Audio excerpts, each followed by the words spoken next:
Hey, what's up, everybody? BDO 44 coming at you with another video. All right. Okay.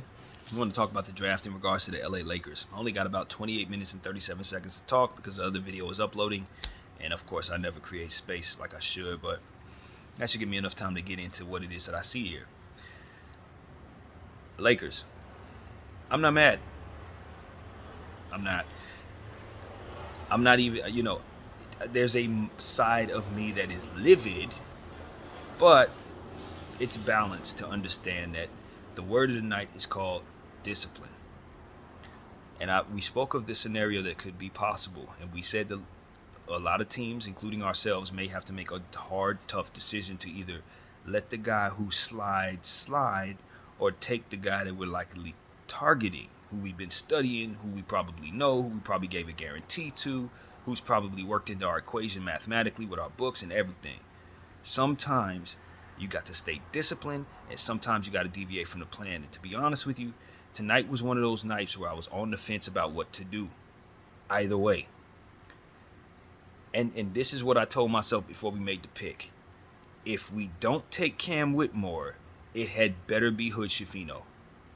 And we took Hood Schifino. So I was, you know what I mean? That's how it was for me. That's where I was at. Because I'm like, everything on this board that we are married to, in theory, in my mind, should be off the board.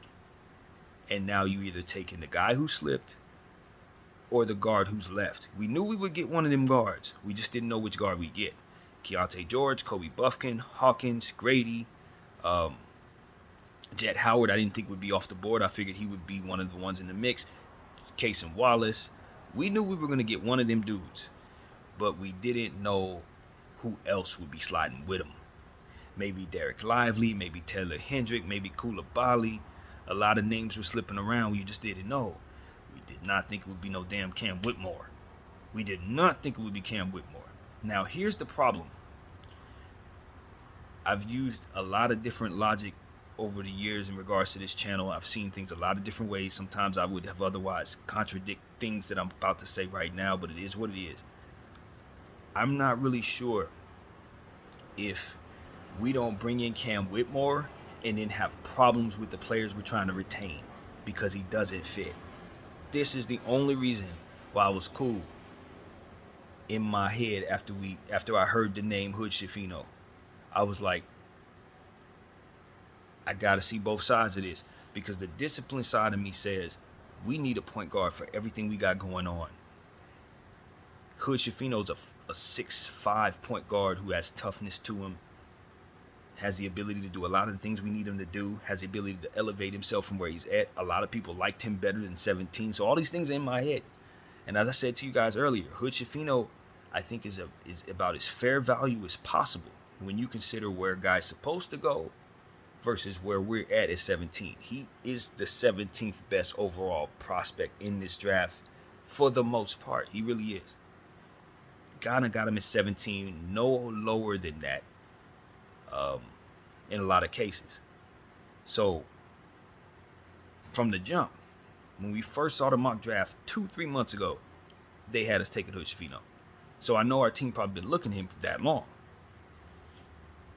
So my thing is, if you're not going to take Hood Schifino, if you're going to take Cam Whitmore, you know you still need a guard, and that creates a lot of problems for you.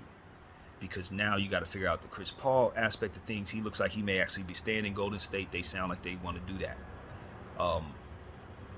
Dennis Schroeder, you want to upgrade there. You don't want to be relying upon him.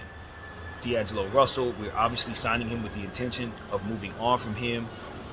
No doubt. If we sign him to a $30 million 2-year deal, that's me knowing that we're trading that either now or at the deadline or some point in time. He's not the future. So you absolutely need a point guard. And the path to the various different point guards that you want, they really don't look that good. Okay? That's the truth. Your path doesn't look good to you having a key future point guard.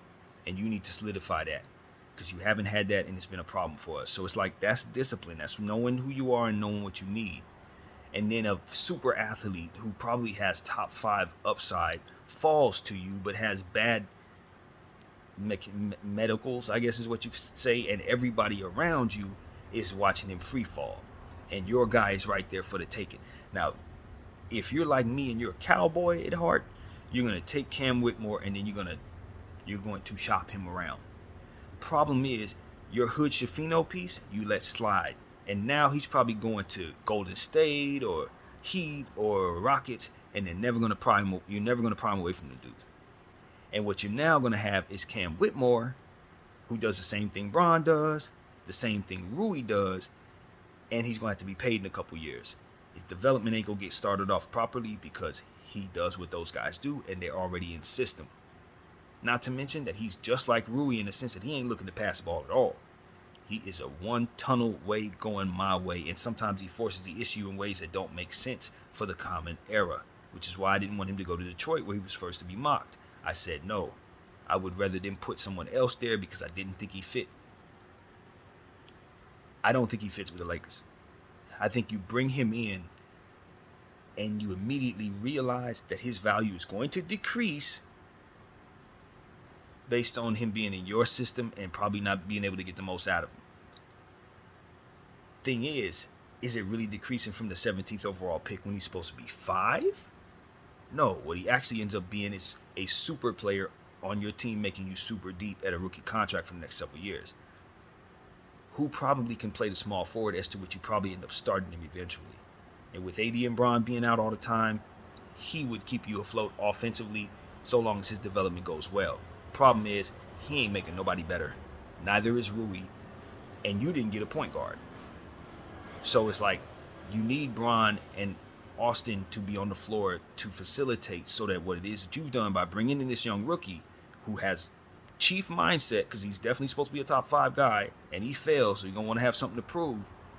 He ain't going to be able to necessarily get out from under LeBron James and Anthony Davis' shadow to begin with, and then the role ain't going to be there. You're going to probably Kuzma him. You know what I mean? And so it's like, if I'm bringing him in, I'm going to trade him. And then my fan base is going to be pissed, because why the hell are we trading Cam Whitmore? You see what I'm saying? It's like, no, you don't want to trade him. You're going to have people saying, let's move on from Bron, let's move on from AD. That's a headache Jeannie doesn't want, because she's not going to want to move on from Bron and AD for Cam Whitmore.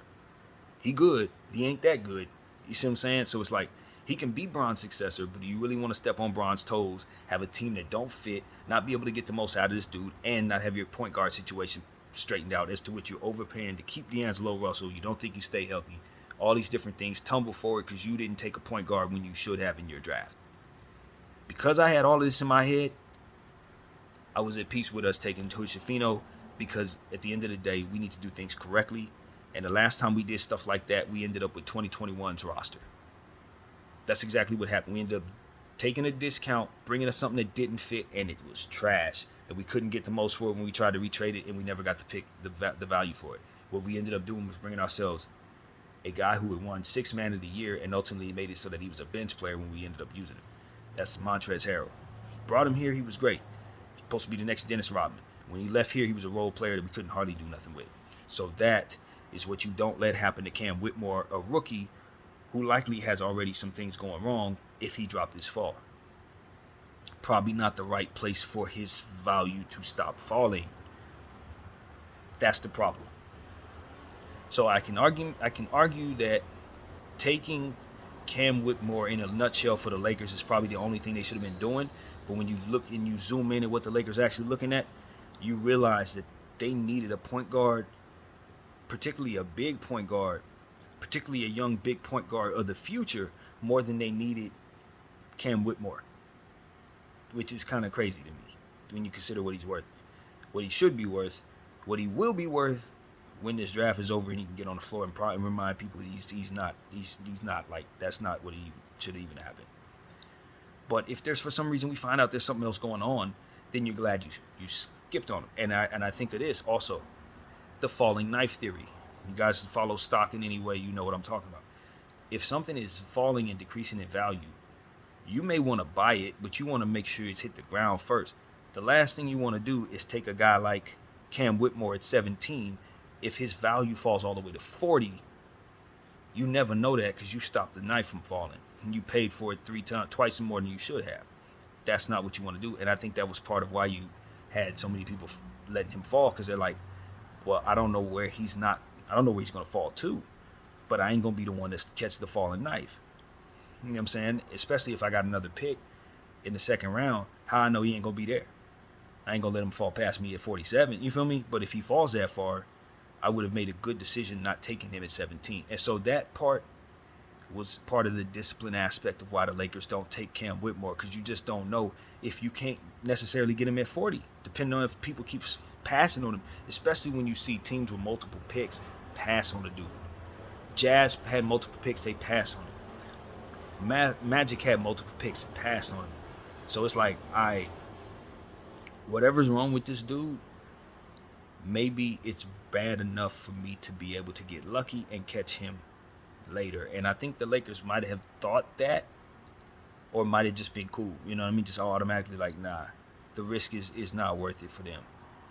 But yeah, that is a situation, in all honesty, where you're responsible for bringing the talent in, but once you look at how it tumbles forward over the next 4 years and what you have to do mathematically to make him make sense, you're going to end up creating problems for yourself, and it's not going to have nothing to do with what's going on the basketball floor. And the way that we organize our team, minutes mentality, small ball bull crap, there's a chance Cam Whitmore might have nights where he don't even play for the Lakers. Are you really drafting him to go through that when you can bring in a guy that actually fits in Hood-Schifino and just not have that problem at all? You see what I'm saying? There's a bigger picture aspect to this draft pick here that I don't really like, and it's just the wisdom of understanding that you have to be careful how you slot contracts in. And if you get the wrong guy and you can't value him up, but you do have to pay him, you're going to end up trading him too soon. You have a situation where he's disgruntled and you're not going to get his value right anyway. DeJounte Murray in San Antonio, think of that. You don't never want to trade a 25-year-old point guard, but if he's not happy with his situation, he's going to demand out.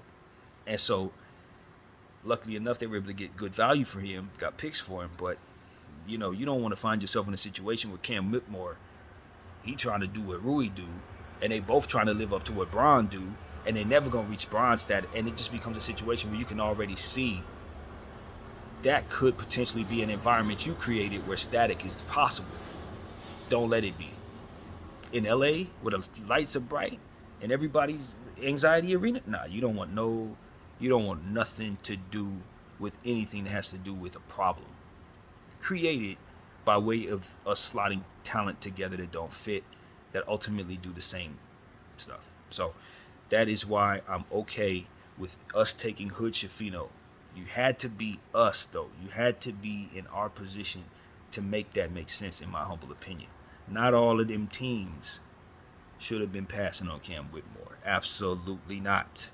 But the Lakers, for our specific needs, almost like I look at Mavericks and Lively, they couldn't really afford to take nobody else but Lively. Because of how specific their situation is, they couldn't afford to leave that player on the board, even if they wanted Grady, even if they wanted Hawkins. They needed the center too much. So what they did, trading down, just made it make so much more sense to me. And I think they really did great there. But, it's just one of those situations where I see the Lakers the same way. You can't afford to not have a point guard there, you guys. We just could not afford to not have a point guard. I'm looking at Utah. Did they ever get their point guard? No, I don't think they did. Utah didn't get a point guard, and that's something I think they're going to regret. They walked out of here with a lot of size, but they're still they didn't use any of their picks to get a real point guard. Keontae George, shooting guard. Taylor Hendricks, obviously fantastic forward. And they got Bryce Sensabaugh as another forward that shoots the ball. So I'm not sure they're not in the mix for a point guard still, and you don't want to be in that situation if you're the Lakers. I thought they made a mistake by not taking Hood-Schifino. I was almost certain he wasn't going to fall to us, which is another reason why I was very happy with the Lakers taking him, because I honestly didn't think he'd be on the board. Didn't think Cam Whitmore to be on the board, but I thought Hood-Schifino would probably be going at 13, 14. So, yeah, man, that's something I wanted to say. Now, I ain't did a whole lot of homework on Hood-Schifino since we made I ain't looked at no footage of him since, but I did scout him when I first started doing homework on the team. And the one thing that stood out for me with him was just his interior bounce passes. and how much that's going to be effective in getting Anthony Davis the ball, particularly in the second half of basketball games when we can't seem to get him going. Hood Schifino is going to be the designated get AD the ball guy. You're our point guard. You're not going to be looked to be a catch and shoot point guard. We want to put the ball in his hands, which is going to get a little tricky because Austin Reeves going to want the ball in his hands, and of course Bron going to want the ball in his hands, etc. Rui Hachimura, like I said, straight ahead. He's just like Cam Whitmore. It's another reason why that did not fit. Eventually, you essentially telling Rui Hachimura sayonara, because he ain't gonna want to be in that situation if he has to have a same guy just like him, who's probably better than him low key. I would have liked that, but I don't think that would have worked in keeping everybody together. And then Cam Whitmore, what happens to Vanderbilt? You just got too many forwards now. It's just Yeah, I probably, like I said, if I'm drafting Cam Whitmore at 17, I'm looking to trade him, probably for Hood Schifino and something else. You know what I'm saying? That's probably how I'm gonna do it. So yeah, we probably should just take Hood Schifino anyway. And I made peace with that early on, even though I'm still kind of like, I ain't comfortable with that at all. Not even a little bit. But I know that we are better for having Hood Schifino. I know that that's a player I should be happy to have, and I am. And that's where it gets a little tricky. Because am I happy to have Hood Schifino? Of course. Yeah. If there's no draft and you're just telling me we're going to bring this player to you, hooray. We did great. And given the fact that all the other guards that I liked off the board, even better. So I'm really pleased with the Lakers taking this pick. He's not my favorite player in the range, but I'm past that. I'm ready to give myself what is best for my team so that we can move forward into the future with all the size necessary to never have to play small ball guard again, which is another reason why I said Hood Schifino initially was somebody I wanted us to draft. So I'm glad it ended up this way, because now we got a 6'5" guard in place, and we don't need no more small ball crap. Let him play point guard.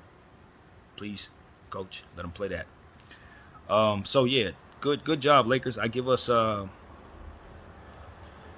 want to say A minus based on best guard available, stayed disciplined, and you would have got an A plus if you wouldn't have stayed disciplined and just took the best player available in Cam Whitmore. I'd have gave us an A plus because I really wanted that.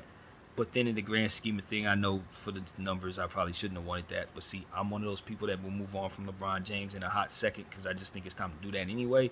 And that's why I'm different. So for what we are and what we're going to be, this was a very good draft pick. So that's what I think of the number 17. And number 40, I was thrilled with number 40. I was even more happy with that because Maxwell Lewis is a guy I was targeting. Probably take the Clippers pick at 30. I didn't think we had a chance to get Maxwell Lewis, and I thought we may have to reach for him at 17 in order to get him. And I think he's arguably one of the best fits for us in the entire draft. Arguably, when you consider he's a long-armed wing who shoots the three, gets his own, creates for himself, tends to play with his back behind the basket, back to the basket rather, and facilitate from there. So I think that's a skill set that can create a lot of opportunities for our team, lob threat, stuff like that for AD. A guy who can be a good off-ball facilitator, hockey assist guy in second units, someone who's going to complement Max Christie very well, who should likely complement our point guard, Hood Schifino, very well. I just think that we got a nice couple of guys that can really, really go forward and make for a good, cohesive starting unit 3-4 years down the road. Maxwell Lewis, like I said, the guys we've already mentioned, very, very solid players. Austin Reeves, Maxwell Lewis, Hood Schifino. These are smart players with dog in them, and that's another reason why I like the Hood Schifino pickup particularly. Known for being tough, known for being a dog. You give me Hood Schifino, now turn your attention, get me Jalen Suggs. Now we got a backcourt, Austin Reeves, Maxwell Lewis. Now you're putting together sturdy minds. One of the issues the Lakers have been having, and we know this, is that we haven't had our basketball IQ up to par as of late. Hood Schifino should help us close basketball games a bit more intelligently as he develops. It's going to be better than some of the circumstances, we saw. Obviously, we know who they are. We just didn't have the best point guard position situation going for ourselves over the last couple of years. He, in theory, should take care of that. So long as we don't have any injury issues to start his career, nothing to make it look a little funny out there, It should be no reason Hood Schifino doesn't turn into an all-star guard for us 6, 7 years from now. Our very own. You know what I mean? And some of the stuff we've had, with all D'Angelo Russell, questionable stuff. I just think we're bringing in a sturdy floor general, like a sturdy 6'5" floor general, all the size in the world. Should be able to develop into a solid defender. Should be able to get his double-double on any given night with his ability to rebound the ball and get assists, triple-double threat when he fully develops. We got a real point guard here, and I don't see any reason why we shouldn't be happy tonight. I really don't, especially when you consider all that we could not have drafted. You know what I'm saying? Because there's going to be a lot of names that are like, but no, he was gone. But he was gone. But he was gone. And so it's like, you can't be too pissed off. There's going to be a lot of people who wanted us to get Jaime Jaquez. I think his value was fair at 18 last minute. If you would have asked me 5 days ago, I'd have said, no, we got to let him go down to the 20s. But as of late, he's just been rising, and could have been taken at 17. But again, Jaquez is a forward. You know what I'm saying? Jaquez is a forward. And we need a point guard. You know what I'm saying? So that's what it really comes down to. I like Jaquez more than most. I like Pod more than most. But when I need a point guard, I gotta address that, man. I can't deny that. And if I'm gonna take a forward at that point, it's obviously got to be Cam Whitmore. I don't know what the Heat were doing, passing on Cam Whitmore in that situation. I'm pretty certain Jaquez is going to be a good player, but he ain't Cam Whitmore. That should not have taken place. And Golden State, I don't think Cam Whitmore is a Golden State guy. You already got the Kuminga issue. You're probably just going to turn him into another Kuminga. That's not a good fit. So, yeah, that's what I think, man. I think the Heat are really the team that you look at long-term and say, if Jaime Jaquez don't really turn to something and Cam Whitmore does, you guys are the idiots. You guys were the idiots. Let's go tell the truth. And this is coming from a Jaime Jaquez fan. Ain't no way. It's not happening. Just being honest. So, yeah, that's what I got to say about that particular thing. I just think there's going to be some teams, including the Lakers, that are going to look up and say, we really let Cam Whitmore slip, didn't we? We really did that. Yeah, probably shouldn't have did that. But it is what it is, man. This is a good draft for my Los Angeles Lakers. Maxwell Lewis is going to help us on both sides of the floor, particularly with his length, his ability to shoot. He's going to slot in, eventually be our starting small forward, I think, or main backup. We got a lot better. We got a lot better today, man. Just adding him to the mix alone, at that value at 40. With him being the type of player that we need him to be, that's an excellent fit. That's just one of the best fits you're going to find in this entire draft. Is Maxwell Lewis to the Lakers at 40, truthfully. So, yeah, man, I overall really like what the Lakers did, man. If you just want to pretend that Cam Whitmore was drafted 5th overall like he was supposed to be, the Lakers hit this thing out the park pretty good. You know what I mean? It really did. We were balancing what we needed. We addressed it. We addressed our needs, while keeping the balance of knowing that some of these players are going to have to play without LeBron James and should be able to play with one another and don't need to be having those players on the floor in order for them to succeed. I think we helped ourselves some tonight with Maxwell Lewis and Hood Schifino. I'm not saying those guys can really succeed without Bron and AD, but they can definitely be interchangeable in new situations that don't involve Bron and AD. Hood Schifino could be a point guard for some totally other star. Maxwell Lewis can be a wing for a totally different team, stars and all that. So, interchangeable, switchable, tall, length, all that. We addressed all that. No small ball tonight. So, I'm pretty sure we're gonna be active in the pool of guys that didn't get drafted. I'm pretty certain we're gonna see some names that pop up that we're gonna be very excited about. That will probably come in for the Lakers. Find that center. He didn't get drafted. Remember the Caucasian center I was telling y'all about? I don't know what his name is. He did not get drafted. Bring him to the Lakers, please. Bring him to the Lakers. He's a facilitator. I don't know. It's like Hubbard. His name is Hubbard, something like that. Bring him to the Lakers, please. Bring that dude in for a workout. And several others. I know for a fact our scouts are going to shine now. They shined in this draft. Getting Maxwell Lewis was a no-brainer, though. You didn't have to really do too much scouting for that. He shouldn't have fell this far. It's going to be a lot of teams in that second round, I think, did some stupid stuff. Some stupid stuff not taking Maxwell Lewis, I ain't going to lie. I don't know what Denver's doing taking Hunter Tyson over Maxwell Lewis. I don't know what you're doing. I'm just gonna be honest. But one man's trash, another man's treasure. We'll certainly take Maxwell Lewis and be completely excited about it. He's been compared to one of my favorite players to mention, Trey Murphy. I don't know if he's as good as Trey Murphy, but if he can give us anything like Trey Murphy, obviously that's a home run for the Lakers, a team who doesn't shoot the ball very well. So we don't have that problem right now, y'all.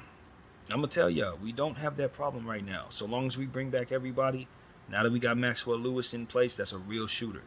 Hood-Schifino's not a three-point shooter, but he's a shot maker. And I think he'll develop into somebody that probably hit 32%, 33% from behind the arc, probably average. But that's not where he's going to make his money. He's going to make his money in other areas, particularly running the offense and continuity stuff, making plays for others. And when you get Austin Reeves and him on the floor at the same time, I'm curious to see how they're going to play off one another. I think that could be fun. Throw Maxwell in there. You can't be afraid to play these young guys, man, because this is a good crop of young players that we have right now. You know, Vando is going to have new roles. Guys are going to have new roles. I like it, man. I like it. I like the personality types that we brought in too. You didn't take too many chances. You didn't bring in some wild cards, nothing like that. Some real mature guys that look like they fit the Laker way, so to speak. Guys that look like they fit that culture. We didn't take any chances, and I don't think that's a bad thing when you consider it. Maybe not the greatest thing when you figure we left Cam Whitmore on the board. But you got to believe in Cam Whitmore like I do. You got to believe in Cam Whitmore like these teams didn't. And I don't know how that happened.